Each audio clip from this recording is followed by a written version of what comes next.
birthday celebration for a teen thrown hundreds of feet from his home by a tornado. Well, the family's home was destroyed, but today their focus is on giving him a distraction from his recovery. Atlanta News First, Alani Latang just spoke with the family. She joins us live from East Point tonight. Where the family's staying, Alani?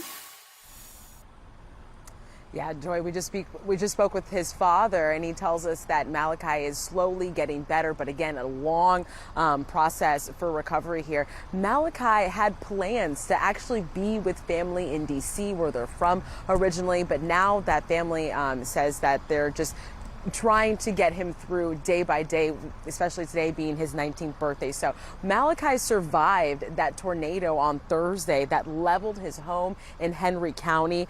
The confirmed EF tornado sucked Malachi out of his home, throwing him nearly 300 feet away. His father, who we just spoke with, he was also home during that tornado, and he survived a cut on his head that knocked him out for a time.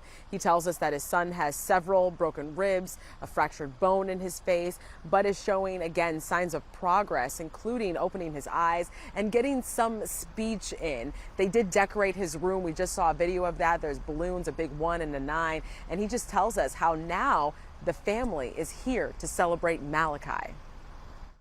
Our family, the Cheney family, my mom, dad, my mother-in-law, my daughter, my sisters, everybody's on planes, everybody's in cars, he's covered.